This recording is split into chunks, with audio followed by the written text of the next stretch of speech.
The Salvator Mundi painting is not only the most expensive painting ever to be sold, but it is also the most controversial. Heated debates have existed about its authorship in recent years. But what is the history of this painting? Where did it come from? Who owned it? How did it make its way over to its current owner? The ugly truth is there are many gaps in its provenance. And for those wondering what provenance means, it is simply the history of ownership. Utilizing a provenance to tie the creator of a work of art is a great way to validate its authenticity. Now, to be fair, most of Leonardo da Vinci's paintings do have a murky provenance, and several of his works of art have been fiercely debated as to who the actual hand behind the work is.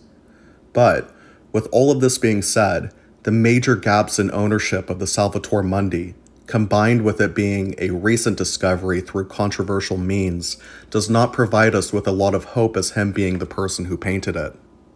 We know with the Mona Lisa, for example, that he began working on it around the year 1503 and worked on it for several years, possibly up to around the time of his death in 1519. There was a heavy amount of documentation and supporting documentation for the Mona Lisa during the years of its creation. The Mona Lisa would stay in Leonardo's possession for the rest of his life and was then inherited by his student and lover, Salai, which makes for a clear provenance. But nothing is clear with the Salvator Mundi. In fact, there are many more questions than answers to this painting. Top art scholars have a wide dating range for this painting. Some say that it began as early as 1499, and some argue it could have been started as late as 1507 or possibly even later. We do not know who commissioned the Salvator Mundi, or if it was even a commission at all. Some scholars have speculated that it was Isabella de Este, the Duchess of Milan, who requested the work. But none of this has been proven. In 1525, 6 years after the death of Leonardo, an inventory was taken of Salai's estate, which suggests that a painting of a Salvator Mundi was in his possession. The problem that arises with this is that we do not know which Salvator Mundi this was referring to, as there were many paintings, drawings, and sculptures of a Salvator Mundi that existed during that time. The provenance of the painting then goes dark and does not resurface for more than 100 years.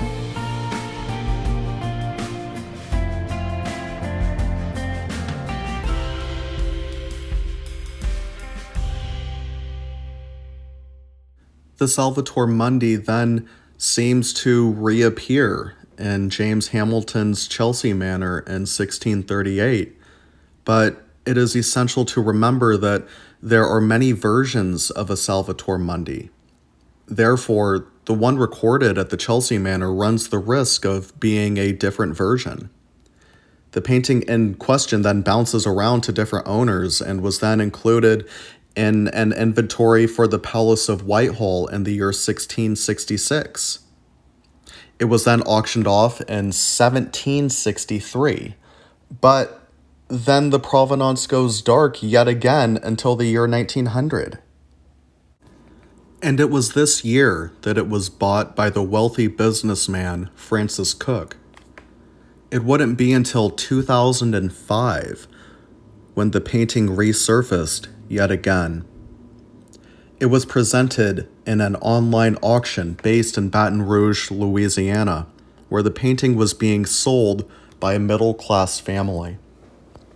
Art dealers Alexander Parrish and Robert Simon bought this painting from auction that year for a mere $1,175.